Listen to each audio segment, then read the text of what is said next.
Corning Museum of Glass invites you to share the joy of discovery as we explore the world of paperweight masterpieces. In the mid-19th century, the art of glassmaking flowered throughout the Western world. All of the manufacturing and decorating techniques used today, with the exception of high-speed mass production, had been developed and perfected, and a profusion of richly decorated objects, like this Bohemian vase, flowed from glasshouses. Among the new products were paperweights. As their name suggests, paperweights were made primarily for one prosaic purpose: to hold down stacks of paper on desks. It is not surprising, therefore, that paperweights were not invented until the 1840s, for that was the time when paper became much less expensive and more widely available, and the first postage stamps were being printed. Within a few years of their invention, paperweights were soon being manufactured throughout Europe. Glass paperweights were far from prosaic, however. The most demanding manufacturing techniques were united in their production, and their artistry and color were dazzling. Many contained colorful miniature decorations that resemble tiny flowers. These are called millefiori, from the Italian word that means 1,000 flowers. Some paperweights contain naturalistic glass flowers and fruit, created by a process called lampworking, and others enclose finely detailed, molded cameo portraits. When these paperweights were new, they cost only a few French francs each. They were collected avidly, but by the end of the 19th century, interest in paperweights had declined, and few were being made or sold. Today, antique paperweights are extremely popular again. Some exceptional examples recently sold for several $100,000 each. Few of them serve their original function of securing stacks of papers on desks anymore. Instead, they are proudly shown in collectors' cabinets and in museums, such as the Corning Museum of Glass. This renewed interest has also brought about a renaissance of paperweight making today. The Corning Museum of Glass is fortunate in having one of the world's best paperweight collections. More than 400 antique and modern weights are on display here, and several are considered by specialists to be among the most beautiful and important examples known. I'm Dwight Landman, director of the museum, and it's my privilege to work with this collection. I would like to show you some of our most important and beautiful weights.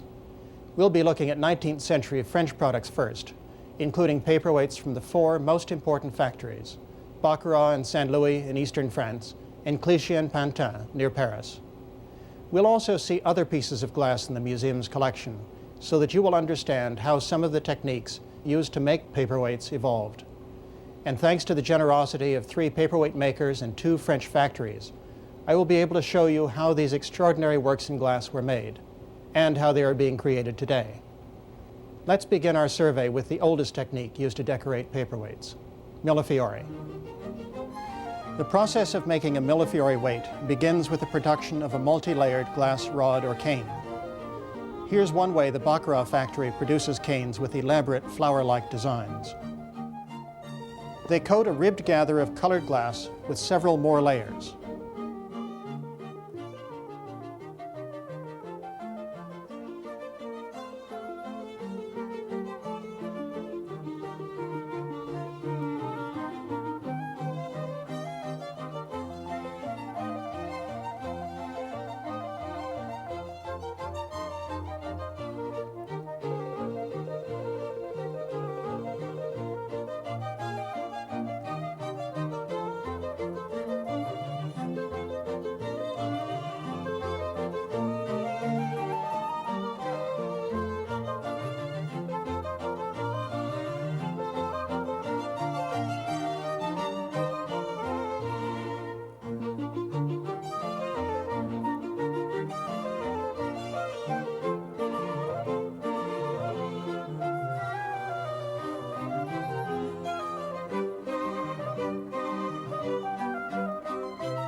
While it is hot and soft, the cane is drawn out to the thickness of a pencil. As the diameter of the rod shrinks, so does the design inside. They are then chopped into short lengths, like slices of a carrot. A single cane might yield hundreds of slices with identical designs.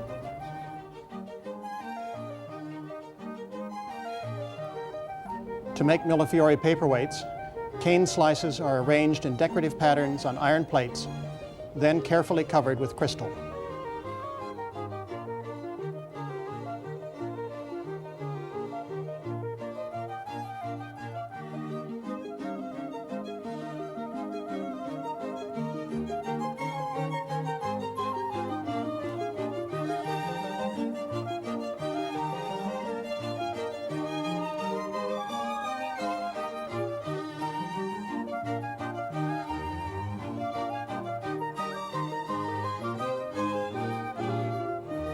The millefiori or mosaic process was mastered about the time glassmaking began in ancient Egypt and in the area of present-day Iraq. The technique hasn't changed dramatically since. It was used to make elaborate vessels and jewelry, as well as inlays for costly furniture and coffins. This Egyptian glass bar with an eye design was made about 3,000 years ago, perhaps for jewelry. In the 3rd century BC, this elegant flask, which probably held a precious ointment or perfume, was formed by fusing hundreds of millefiori cane slices and was finished by grinding and polishing. Around the time of Jesus, complex miniature inlays such as this portrait were being made using the millefiori technique. This portrait is just over an inch tall. To save time, glassmakers produced only halves of faces. A complete face was formed by joining 2 slices. About 1,500 years later, Venetian glassmakers were also creating colorful millefiori designs. The ball-shaped stem on this early 16th century Venetian tazza is decorated with millefiori. A 15th century Venetian writer, Marc Antonio Sabellico, was intrigued by millefiori glass. He asked, "To whom did it first occur to include in a little bowl all the sorts of flowers which clothe the meadows in spring?" Today, we often hear visitors wonder aloud whether the flowers inside some paperweights are real and how glassmakers put them there. In the mid-19th century, paperweight makers produced some of the most elaborate millefiori designs ever made. One of the most famous is a stylized rose. It was used in Bohemia and Venice, but it was perfected at the Clichy factory in France. The Clichy millefiori rose was usually pink with green sepals, but it was also made in white, yellow, blue, and purple. The simplest millefiori paperweights enclose a scrambled array of canes and look like a mixed fruit gelatin salad. Some weights feature hundreds of different canes, carefully arranged and closely packed. These were probably among the least expensive paperweights made, but one of them, which looks just like this weight, has a very special history.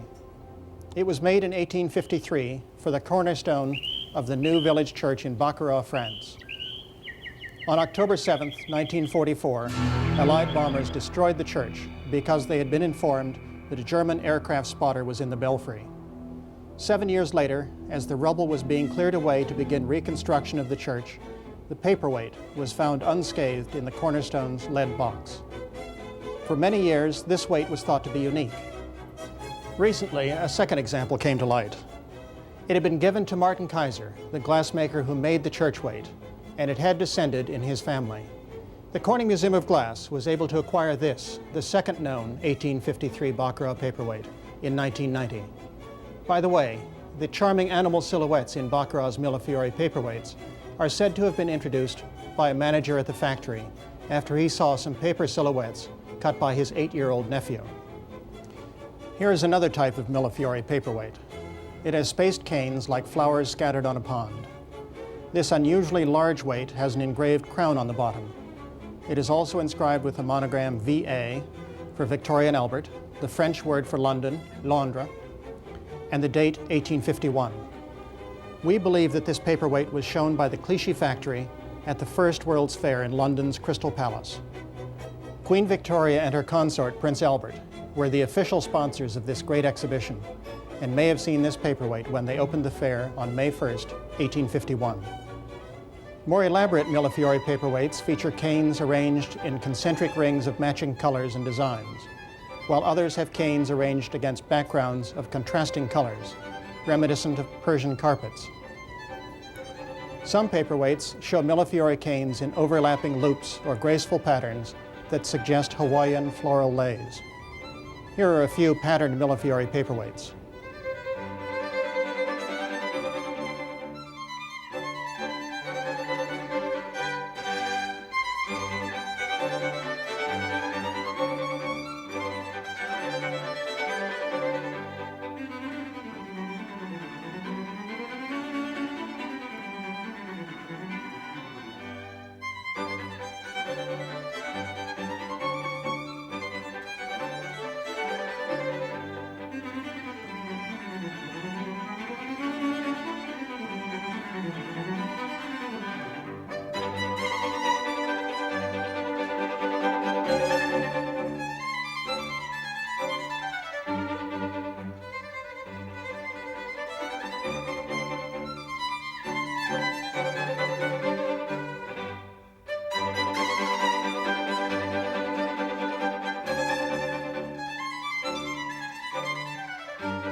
The delicate twists found in some paperweights were made by another technique that dates to the beginning of glassmaking history. The ancient Egyptians were among the first to employ twisted, striped rods of glass to decorate precious vases such as this tiny ointment jar, 3,500 years ago. Roman glassmakers learned to make entire vessels with these twisted rods, sometimes alternating them with plain colored rods. This same technique was used by Venetian glassmakers in the early 1500s to make delicate, lace-like vessels. Late 19th century German marble makers produced swirled candy cane marbles using the same process. Paperweight makers did not improve on this technique, but they did make twists in a greater array of colors and designs than ever before.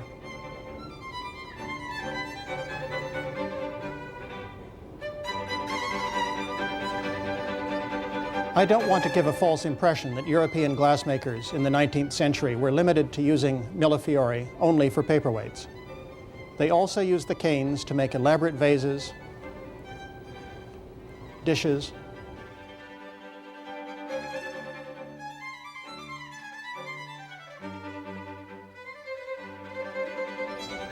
and perfume bottles, occasionally using paperweights for the bases.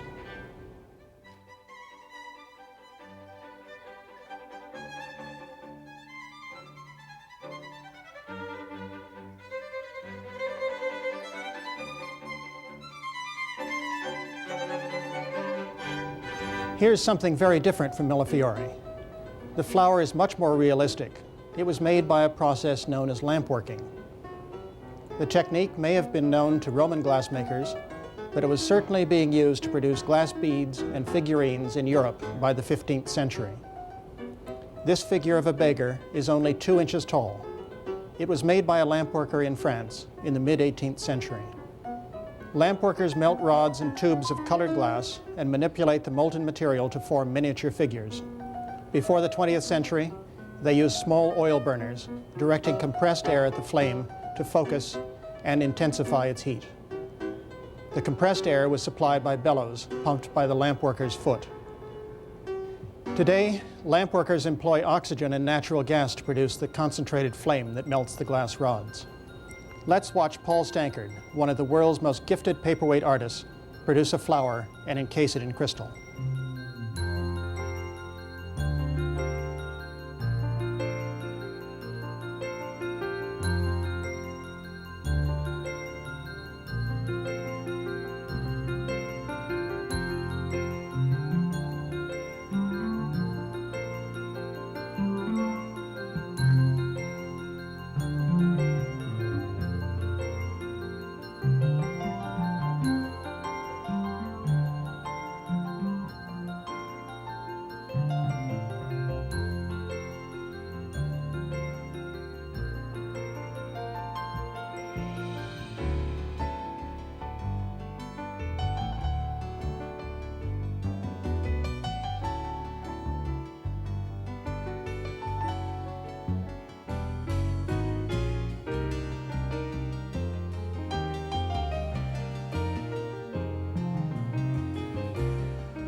Here are some lampwork flowers in antique French paperweights.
Upright bouquets are among the most complex lampwork paperweights made in the 19th century. Getting the molten crystal to flow evenly around all of the leaves and flowers was very difficult. Surprisingly, workers at the St. Louis factory sometimes risked destroying these beautiful creations by making them into paperweights within paperweights. They encased the bouquets in molten crystal, then covered them with colored layers. These overlay weights were cooled slowly to reduce internal strain so that they wouldn't crack later, and circular windows and decorative silhouettes were cut through the colored layers. Encasing these finished weights in more crystal was the most dangerous part. They were reheated until they were red hot and then were dipped into a pot of molten crystal. After a second annealing, the weights that were successfully encased had stars cut in their bases. Today, these encased overlay weights are very, very rare, probably because they were expensive to make and many were undoubtedly lost in the final encasing process. Paperweight makers took many of their designs from nature, but they weren't limited to flowers. Fruit was also popular. Cherries and strawberries are probably the most common. Grapes are rare. The Baccarat factory also made butterfly paperweights, creating the wings from flattened, multicolored millefiori canes. Snakes were also made by Baccarat in St. Louis, but they rarely seem threatening.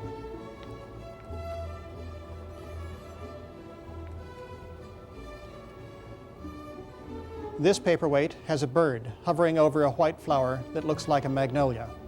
It was made at the Clichy factory. In the late 1870s, workers at the Pantin factory produced some of the most impressive paperweights ever made. These weights feature lifelike lizards and salamanders. Corning has 3 examples, and this is the best. The lizard was made using an overlay rod. Every scale was cut by hand, and the body was formed by lampworking.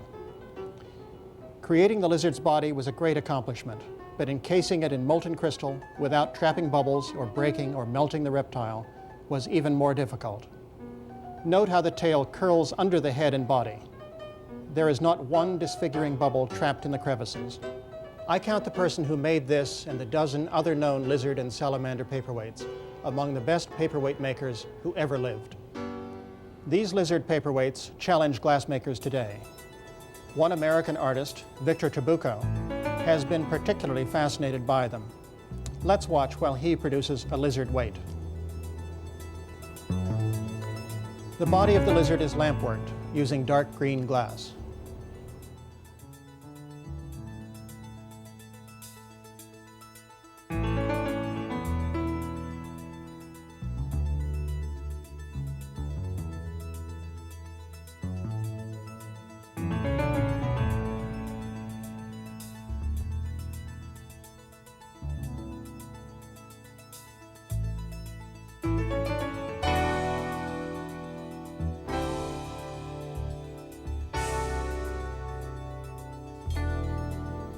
Stylized scales are applied one by one.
A flowering plant is formed separately and placed with the lizard on a heated metal plate.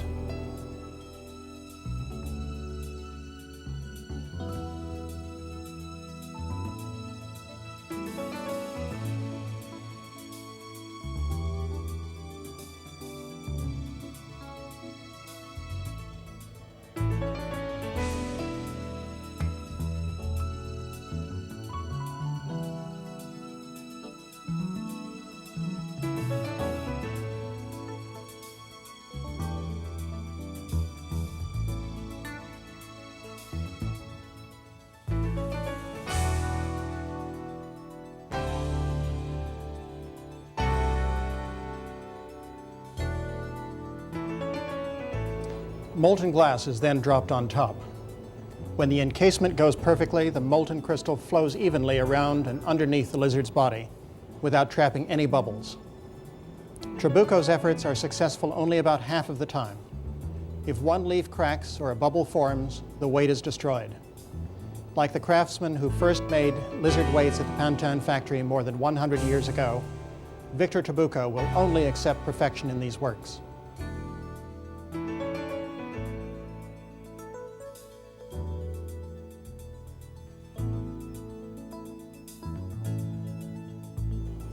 This is a completed lizard weight that Victor donated to the Corning Museum of Glass in 1990.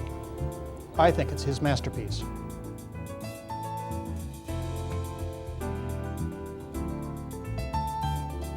St. Louis was the only other factory producing lizard paperweights in the 19th century, but they were much simpler to make than the Pantin weights.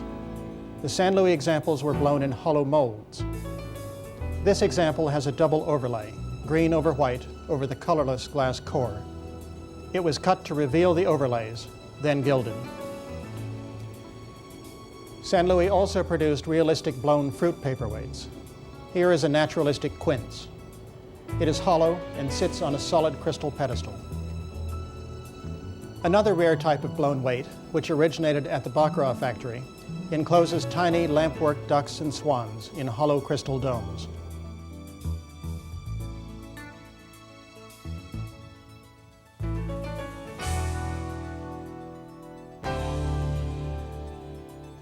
The bases are ringed with transparent green glass, so the birds look as if they are swimming in a pond. Baccarat also encased engraved colored plaques of glass in paperweights. Few of these weights appear to have been made, perhaps because the plaques tended to crack when they were covered with molten glass. Some paperweights are decorated with molded white cameos. These weights were known as cameo encrustations in 19th century England. Today they are called sulphides by collectors, but we don't know why that term is used. There is no sulfur in them. There may have been many formulas for the production of these cameos, but most of them seem to have been made of powdered, pure white sand. Sulphide paperweights often enclose cameo portraits of famous people. George Washington, Marie Antoinette, and Joan of Arc were among the popular subjects commemorated long after their death, and kings and queens such as Napoleon III of France and Victoria of England were depicted during their lifetime.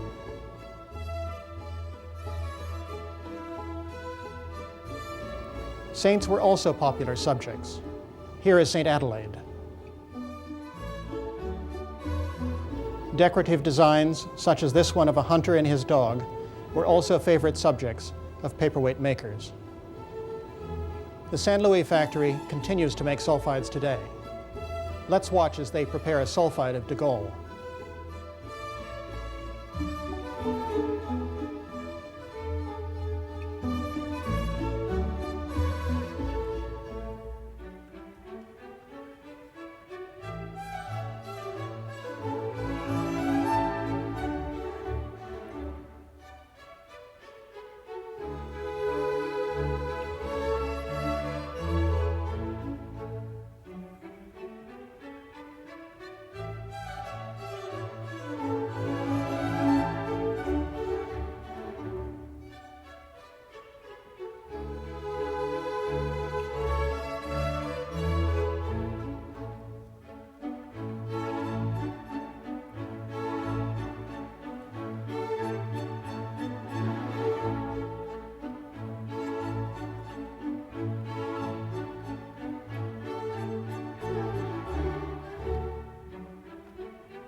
While the cameo is red hot, it is encased in molten glass.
A few French and English factories also encased tiny enameled gold foil medals in molten glass, but only Baccarat encased them in paperweights.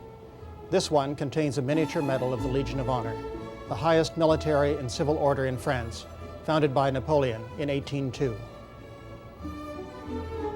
So far, we have been looking only at French paperweights, but paperweight making in the 19th century was not limited to French factories.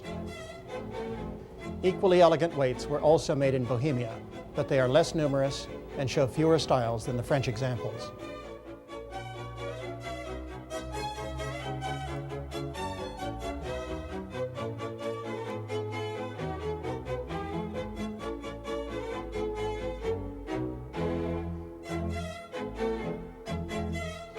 Unfortunately, there are no known signed Bohemian paperweights, so we cannot attribute any to specific factories.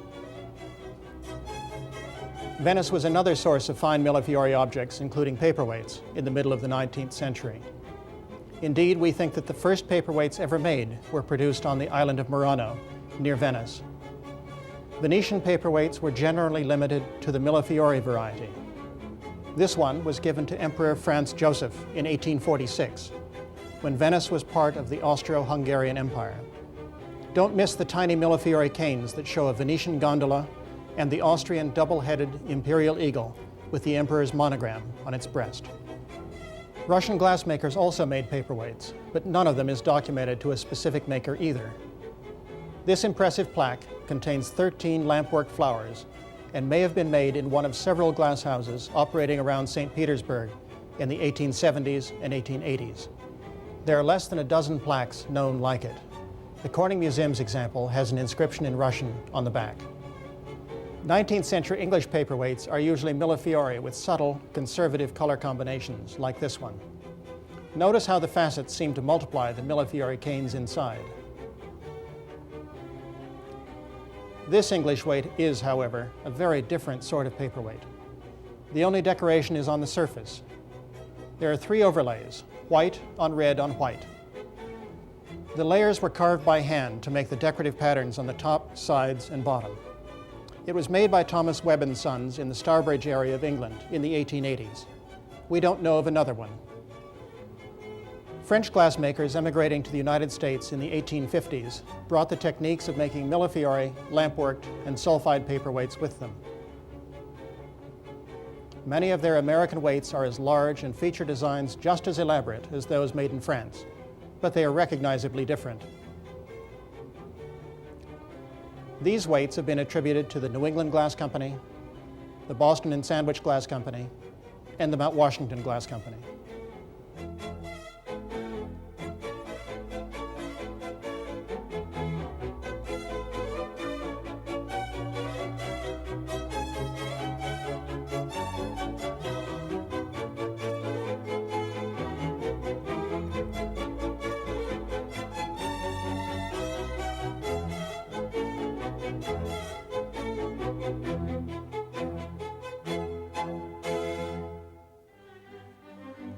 Interest in paperweights had declined by the end of the 19th century, and few high-quality weights were being made anywhere.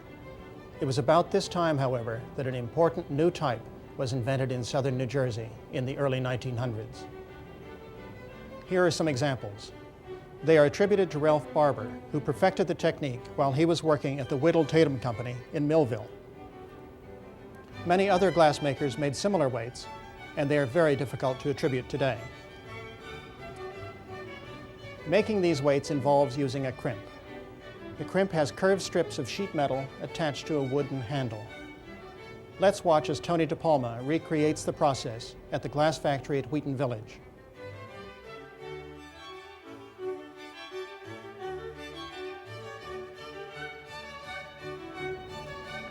The glassmaker forms a crystal bowl, then applies a pad of colored glass on the side.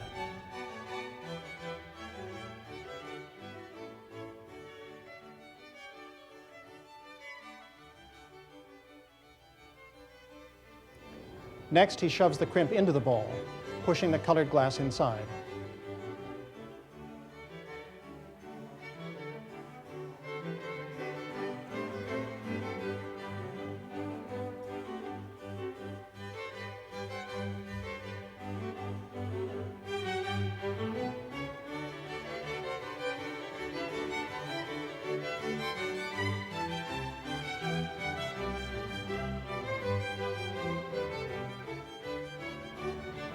When the molten glass is covered with more crystal and formed into a sphere, the rose is complete.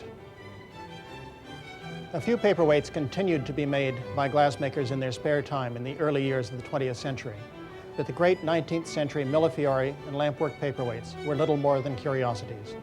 The art had died. It was not until the time of World War II that a search for the lost techniques began. One glassmaker, Charles Cajun, deserves much of the credit for this revival.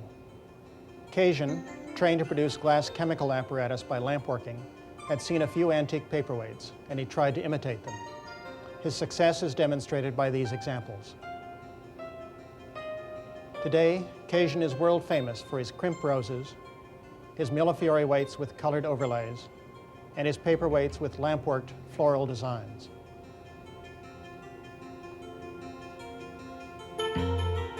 Other American lampworkers followed in Cajun's footsteps, and by the late 1970s, there were perhaps 25 paperweight makers working from coast to coast.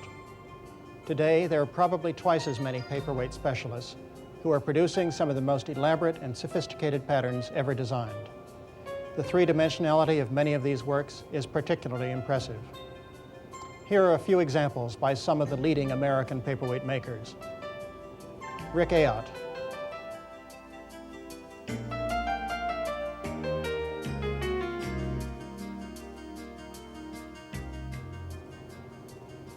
Debbie Tarsitano,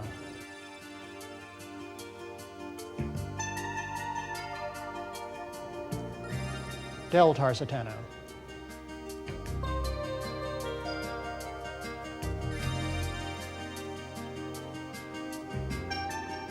Ray Banford,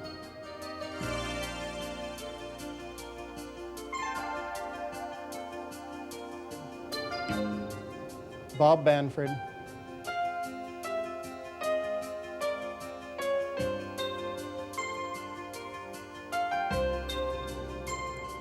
John Parsley,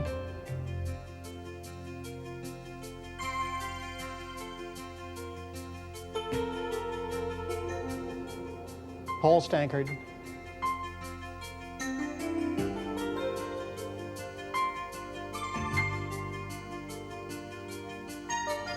Francis Whittemore,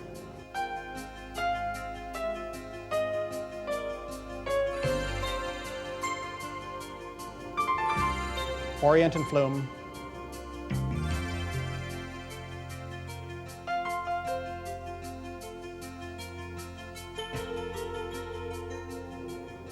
and Lundberg Studios.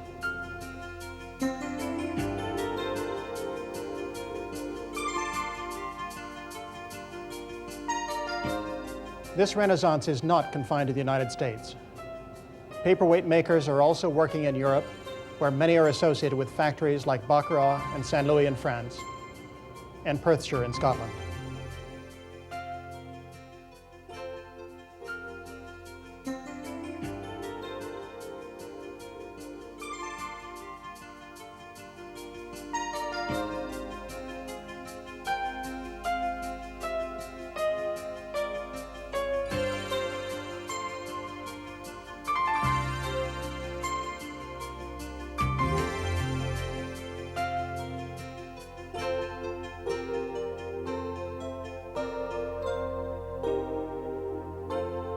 The art of making paperweights, perfected in the mid-19th century, was lost at the beginning of the 20th century. Today, glassmakers are rediscovering the ways masters produced paperweights nearly a century and a half ago. They are developing new approaches and designs and are using advanced equipment and cleaner studio conditions to surpass the effects achieved by their predecessors. What was once a dead art has been revived and is now flourishing. This is an exciting time for paperweight makers and collectors, a new golden age for this miniature world in glass.